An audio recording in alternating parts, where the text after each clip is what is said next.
right. Yeah, the next part of the Trump deception. Let's go. This is how we become convinced that our fiction can be imposed upon the other by any possible means. And now for the main course, the Trump deception. Many of you are going to hate me for what I'm about to say, but it needs to be said. While everyone is celebrating Trump's alleged victory over the deep state with the biggest red wave in 40 years, I'm greatly concerned. The current top 5 threats to humanity as I see it are big finance, big biotech, big government, Zionism, and the military-industrial complex. These forces simultaneously cooperate and compete with each other for their own self-interests as they strive to be on top of the New World Order. In order to understand how this works, I need to read 2 short quotations from a book called Tragedy and Hope. This heavy read of over 1,300 pages was written decades ago by Georgetown history professor Carroll Quigley. We should pay attention to what he wrote because he publicized how the Council on Foreign Relations influences the world and taught Bill Clinton everything he needed to know about real history. As a teenager, I heard John Kennedy's summons to citizenship. And then as a student at Georgetown, I heard that call clarified by a professor named Carroll Quigley, who said to us that America was the greatest nation in history because our people had always believed in 2 things: that tomorrow can be better than today, and that every one of us has a personal moral responsibility to make it so. The argument that the 2 parties should represent opposed ideals and policies, one perhaps of the right and the other of the left, is a foolish idea acceptable only to doctrinaire and academic thinkers. Instead, the 2 parties should be almost identical so that the American people can throw the rascals out at any election without leading to any profound or extensive shifts in policy. The powers of financial capitalism had another far-reaching aim, nothing less than to create a world system of financial control in private hands, able to dominate the political system of each country and the economy of the world as a whole. This system was to be controlled in a feudalistic fashion by the central banks of the world acting in concert by secret agreements arrived at in frequent meetings and conferences. The apex of the systems was to be the Bank for International Settlements in Basel, Switzerland, a private bank owned and controlled by the world's central banks, which were themselves private corporations. Each central bank sought to dominate its government by its ability to control treasury loans, to manipulate foreign exchanges, to influence the level of economic activity in the country, and to influence cooperative politicians by subsequent economic rewards in the business world. With those 2 quotations of politics and money in our minds, we are now able to see who Trump really is. Trump, like any high-level politician, is a movie screen onto which we project our hopes and dreams. As such, most people are unable to see candidates for who they really are. Trump has been groomed to be a president for decades by people who are much more powerful than he is. All the way back in November 1985, it was revealed to the world that Donald Trump's ultimate deal was to be a peace treaty and that he was working at a high level with the Reagan White House to make this happen. In December 2016, we learned that Wilbur Ross saved Trump from the bankruptcy of his casino empire. Wilbur Ross, who worked for Rothschild Incorporated, became Trump's Secretary of Commerce. At this point, you might think that I'm a Kamala lover. Nothing could be further from the truth. If you paid attention to the quote on politics from Carol Quigley, you would know that high-level politics is a lot like a WWE wrestling match, and Donald Trump would know a thing or two about that. You have the illusion of a contest, but in the end, the contestants are involved in making money together in the theater production. Donald Trump was selected to become president, then selected to lose the presidency to make him into an embattled saint, and then selected to win the presidency again over the empty vessel of Kamala Harris. My only thing with this would be why so much pushback from everything then? Like lying about Trump. The BBC has had to come out and apologise. Like, this is what I mean. If Trump was being groomed, the thing that goes against this was the fact that from the second Trump said he's going to run, everybody has said he's Hitler. Everyone has misrepresented what he said, called him racist, called him all the social trigger words that would turn people against him. It just didn't work. That's what I would say is why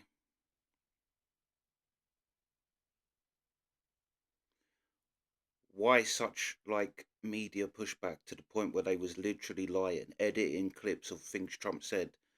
I think that the BBC's in trouble because they took an answer that Trump said 20 minutes after and put it with a question 20 minutes before and put them together to make him look bad. Why would they do that if they want him to? Because I would say the BBC and all these are way more dangerous than any, well, I say any politician, but yeah, I don't know whether I buy that just off the fact of, yeah, I mean, and people still hate Trump. Harris was installed to replace the useful idiot known as Joe Biden, who became a useless idiot because of his advanced dementia, which was denied for years. It is not for me to determine whether Donald Trump is a Christian.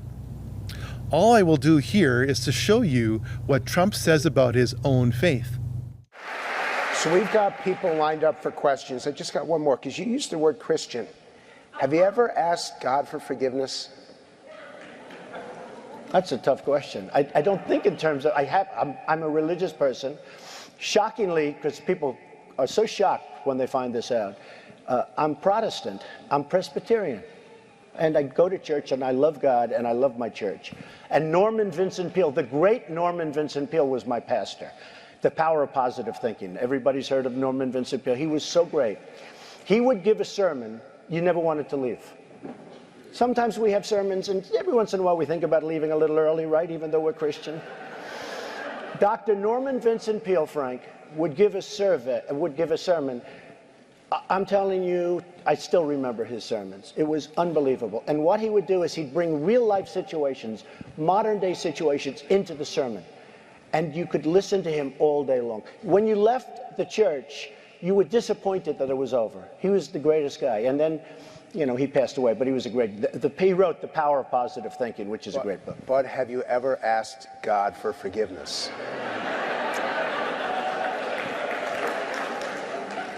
I'm not sure I have. I just go and try and do a better job from there. I don't think so. I think if I do something wrong, I think I just try and make it right. I don't bring God into that picture. I don't. Now, when I take, you know, when we go in church and when I drink my little wine, which is about the only wine I drink, and have my little cracker, I guess that's a form of asking for forgiveness. And I do that as often as possible because I feel cleansed, okay? But, you know, to me, that's important. I do that. But in terms of officially, I could say absolutely, and everybody, I don't think in terms of that. When one takes a closer examination of Trump's faith, I mean, that was pretty honest. Like I say, he could just say, yeah, all the time I ask for God's forgiveness. But like, I think even because Christians support Donald Trump, like I watch a lot of Christian content creators, they support Donald Trump in terms of leading a country. But they'll all say, of course, there's things in his personal life, but under Christian, like, there is no perfect Christian. Obviously, Christians would be against a lot of Donald Trump's personal life and things he's got up to and that, but that is kind of, yeah, it's like, especially Protestant as well.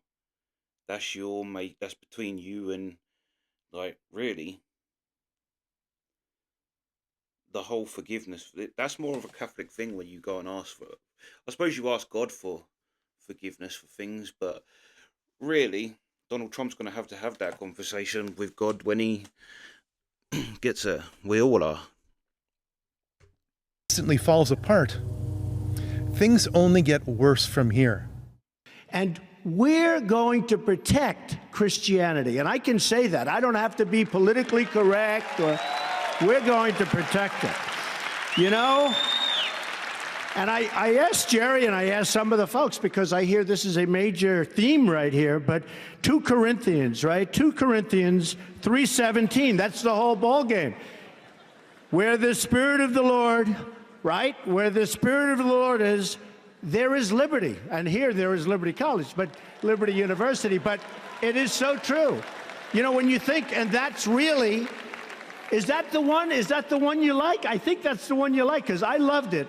And it's so representative of what's taken place. But we are going to protect Christianity. And if you look what's going on throughout the world, you look at Syria, where if you're Christian, they're chopping off heads. You look at the different places, and Christianity, it's under siege.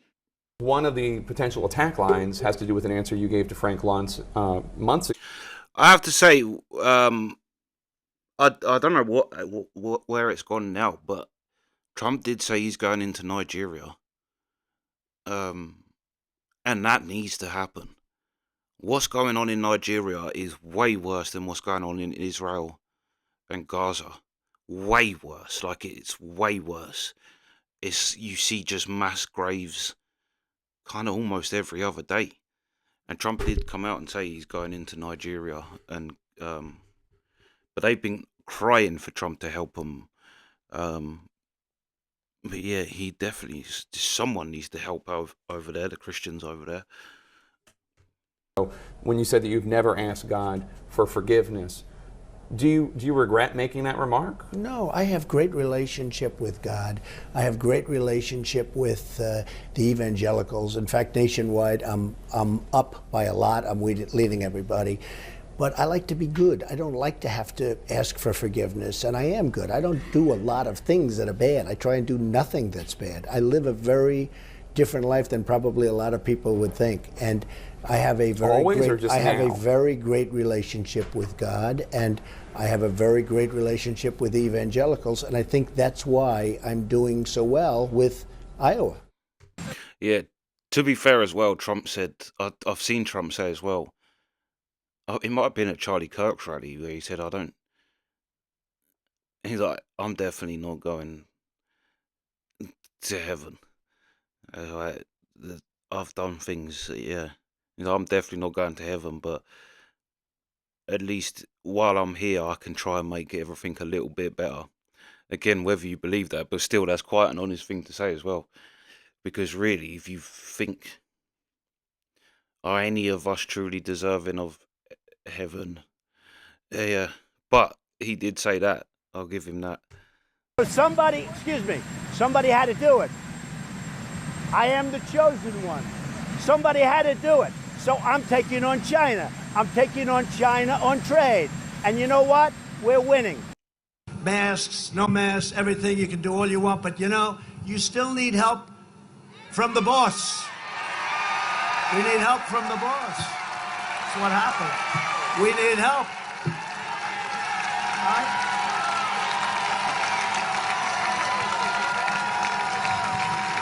Yeah, we need help. It's all right to say it. Now, they'll criticize me for that. How dare he say that? How dare he say that? No, I'll say it. I'll say it. I'll say it. Somebody said to me the other day, "You're the most famous person in the world by far." I said, "No, I'm not. No, I'm not." They said, "Yes, you are." I said, "No." They said, "Who's more famous?" I said, "Jesus Christ."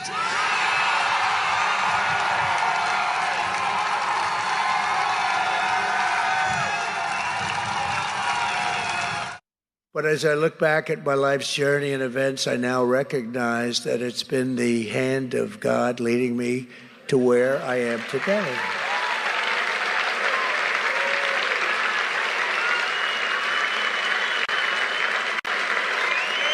Thank you.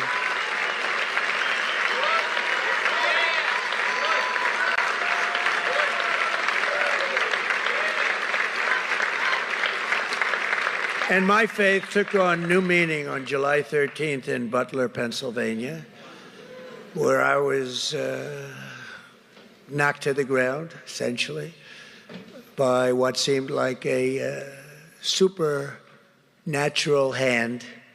And I would like to think that God saved me for a purpose, and that's to make our country greater than ever before.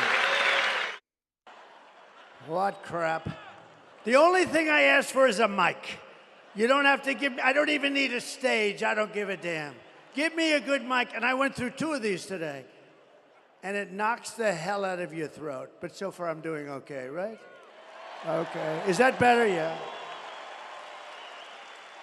And did you notice I came in today, I said, and you know, this is after 4 of these things. I've been, in all fairness, I mean, I'm a human being, right? I come in, and here's the problem. I said, oh man, it's too low. I said, it's too low. So, I had to go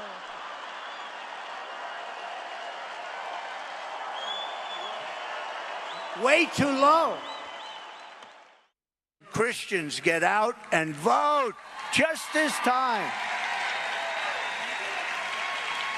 You won't have to do it anymore. 4 more years, you know what? It'll be fixed, it'll be fine. You won't have to vote anymore, my beautiful Christians. I love you, Christians. I'm a Christian. I love you. Get out. You gotta get out and vote. In 4 years, you don't have to vote again. We'll have it fixed so good you're not gonna have to vote.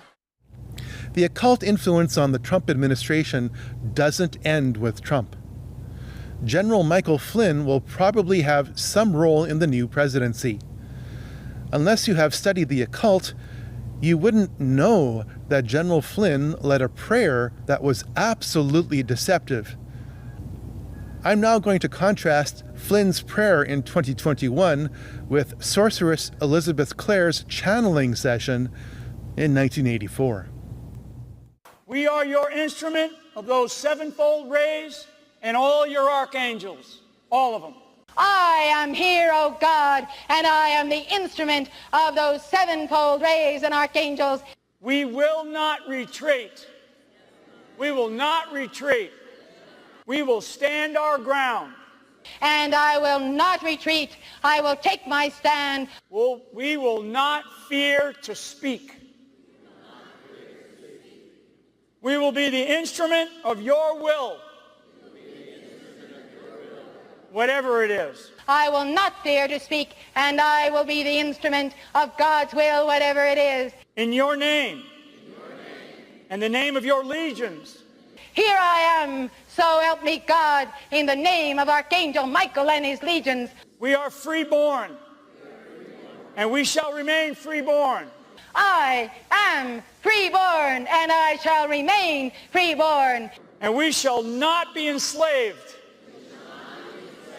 By any foe, within or without. And I shall not be enslaved by any foe within or without. Trump was selling God Bless the USA Bibles to fund his recent campaign. Again, this sounds okay until you realize the deception involved here. I'm proud to be partnering with my very good friend Lee Greenwood, who doesn't love his song God Bless the USA, in connection with promoting the God Bless the USA Bible. This Bible is the King James Version and also includes our Founding Father documents, yes, the Constitution, which I'm fighting for every single day, very hard. to keep Americans protected. Also, the Bill of Rights, the Declaration of Independence, and the Pledge of Allegiance are all part of this. God bless the USA Bible, and it's just very important and very important to me. I want to have a lot of people have it. You have to have it for your heart, for your soul. I'm glad that one pastor in North Carolina. Oh, right, yeah, my camera cut out, yeah. Well, we'll talk properly at the end, but I mean, the thing with the whole Trump being America is super Christian. Yeah, if you're going to be president, you're going to have to play into the Christian thing. But yeah, I'd admit that Trump isn't the, but then no one is. No one's the true representation of Christianity other than Jesus. That's the true representation. But yeah, I think that every American is different here. You wouldn't have to play into the Christian thing, but you do in America. It's a much more religious country. Like here, politicians wouldn't. In fact, you'd probably get the opposite effect. If someone did start talking about God, it'd probably damage their chances. But yeah. You have to have it for your heart, for your soul. I'm glad that one pastor in North Carolina had the courage to say what needs to be said. Some of you bring politics into the church. You think that politics is spiritual stuff. Politics is of this world. You think it's your duty to be political about this, that, and the other. No, your duty is to serve the Lord your God with all your heart, mind, soul, body, and strength, and love your neighbor as yourself. Don't be talking to me about my spiritual responsibility to vote. I don't have a spiritual responsibility to vote. I have a civic privilege. Don't be telling me that voting is spiritual. See, that's what happens when you don't read and pray. When you don't read and pray, you say, wow, there's a Bible out now that includes the Constitution and the Bill of Rights. Isn't that wonderful? No. No, it's disgusting. It's blasphemous. I disagree. I think there's a reason why they would have done that. Because the American Constitution, like I say all the time, Western civilization ultimately come from England initially. And when they were super Christian, the rules and everything come from Christianity. Same with America. It makes sense why they put the Constitution and the Bill of Rights and things, because you can literally then see, you can do comparisons. You can see things in Leviticus that the founding fathers put into the Constitution, or because what's the one thing out of the many one in the Bill of Rights, out of the many one, which you think in itself sums up America. It's a nation of immigrants that come together. So out of the many, one nation. And that comes from the Bible. Like, I think that's actually quite a good thing. Now, I do agree with him that religion and like voting isn't spiritual, but in a way it kind of, like, you can use your religious ethics in order to which way you're going to vote. Because I think if you are religious, everything in your life becomes it. And I would agree that voting, but now I'm older and you see where not voting gets you where we are now, because people just thought, who cares about voting? It is way more important. Again, it's not a spiritual duty to vote. Like, nowhere in the Bible does it say vote. However, I do think having the American, because you can cross-reference it then. You can see. In fact, if someone done a book of that, where all the parts of where it's been taken from the Bible, like, you'll actually see its true initial thing, yeah. But it's a ploy Are you kidding me? Some of you are so encouraged by that. Let me tell you something. The gospel is not an American gospel. It is the gospel of the Lord Jesus Christ.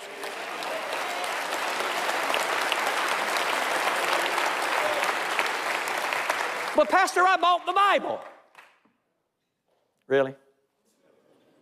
You're telling me that you're encouraged because someone took a government, U.S. Constitution, a document that says we are of the people, by the people, and for the people, the people, the people, the people.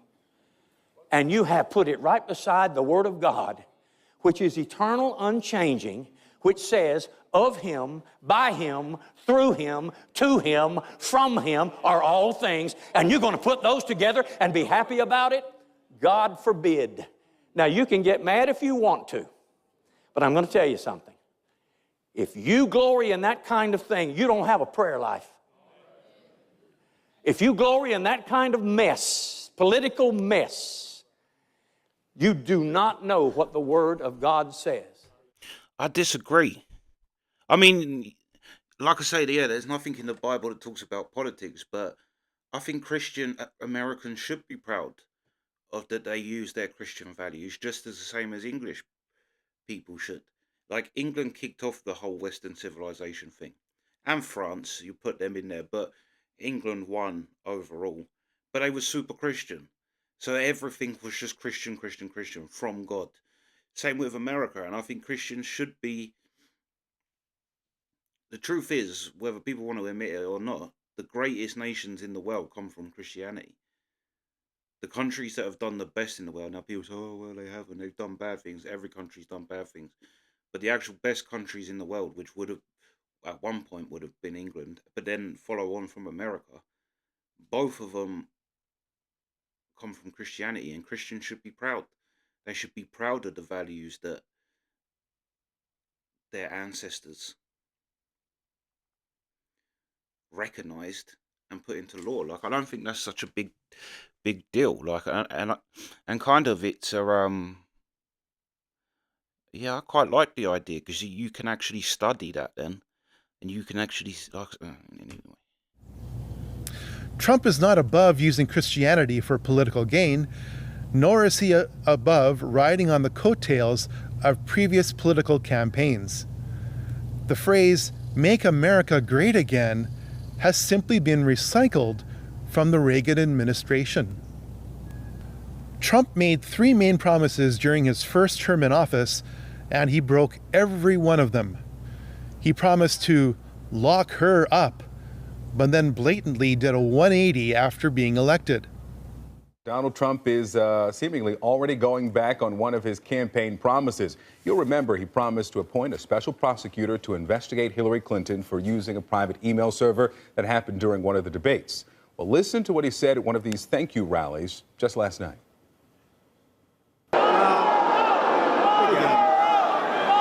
That plays great before the election. Nah, we don't care. Yeah, if you couldn't really decipher that, there were chances. But doesn't that show you that he's not vindictive? And yeah, I think that's kind of a big thing about nothing. He said, yeah, lock her up. And then he didn't lock her up when he actually had the power to. You know, think as well, there's bigger things going on in the world. I mean, I know Americans will say, well, Hillary Clinton's done a lot of bad, and he should, but it's like a lot is going on, specifically inside America. You've got all the ICE things, like Trump didn't get elected and voted in off the back of locking up Hillary Clinton or looking into her. He got voted off of immigration and freedom of speech, to be honest, because he's not afraid to say what he wants. And that's going to appeal to people that aren't allowed to talk. But yeah, like saying that, oh, well, now after the election it doesn't matter. That's not going back on something that, like, that's not like not fulfilling something, because look what Trump is doing. He's literally like the ICE agents is going wild. They're just getting everyone. Do you know what I mean? Got to catch them all, like the Pokemon advert. They put them up, but Trump's got bigger things to deal with, and he's actually only in there for a short amount of time. And it's like, yeah, I think that's kind of you're picking. Like, I hate when people do this, but they do it about everyone, where you just get little bits and play it, and then say, oh, like this is such a like. So what? That he said lock her up, and then didn't. That should show you that he's not a vindictive. Actually, that's kind of a Christian ethic in itself. To say that he's not Christian and then he didn't have the vindictiveness to go and actually punish his political opponent should tell you that actually, yeah, it's not like, I don't know, I think that's ridiculous. The other thing as well that he said is the big things threatening the world. I'm sick of seeing the most things, and Zionism always on there.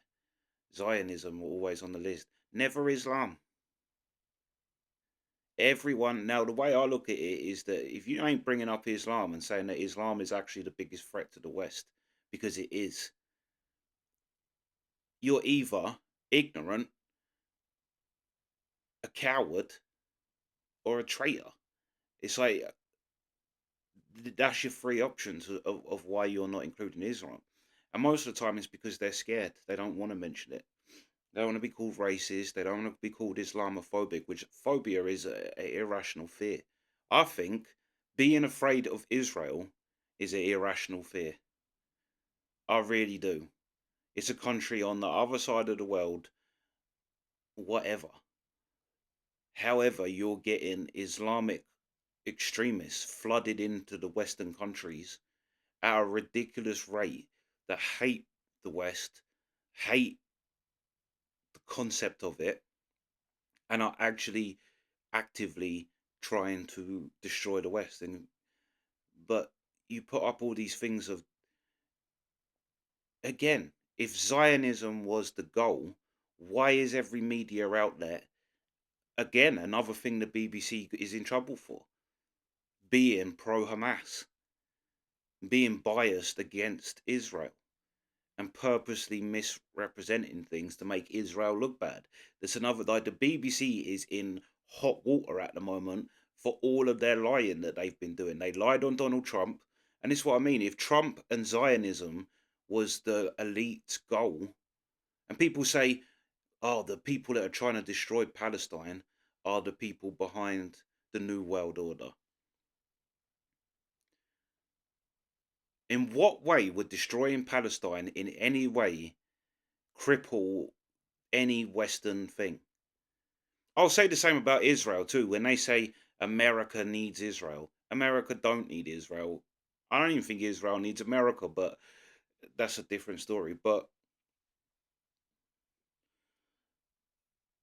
yeah, that's what I mean. It's like people go, like, you really have to dig. Like, you have to go into the Talmud, because the Torah is just the first few books of the Bible.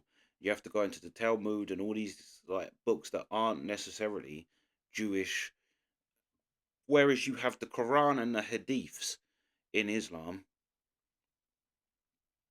I think someone counted that it's 126 times violence is called for by God in the Quran. And they say there's more violence in the Bible, and it's like, well, the Bible is like 20 times the size of it, and the violence in it isn't actually God telling people to do it. And you see, anyway, get it. But yeah, I'd say that be wary of anyone who isn't talking about Islam. And look at it in America, Dearborn in America. The guy got up and said, I don't think it's right that we have a road being put in Arabic named after an Islamic terrorist. I don't think it's appropriate, seeing as we have soldiers that died fighting them. And then the Muslim mayor of Dearborn says, I just want to let you know, you're not welcome here. you should leave the city, and the day you do leave, I will hold a parade to celebrate the fact that you're not here. And then he like catches himself and says, because you don't believe in living together, you don't believe, and it's like now all the Western stuff's going on. That first bit that you saw was the true what Islam is. Vindictive, spiteful, hateful. But they know they're in the West, and the West is Christian. But the West, so the real thing reacted to that man saying, I don't think we should have a road named after a terrorist.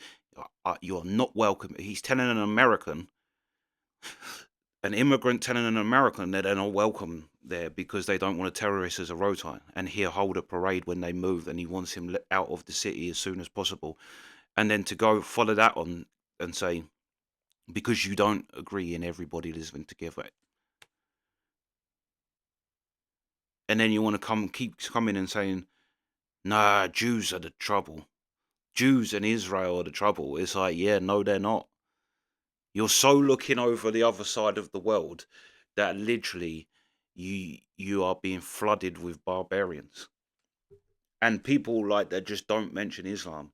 Like I say, there's options for why they're not. They're scared. People don't want to talk about Islam because they'll kill you. They're just complete traitors, which again I'd say comes from fear. They think Islam's going to win anyway, so they don't want to rock that boat. Or they're just ignorant.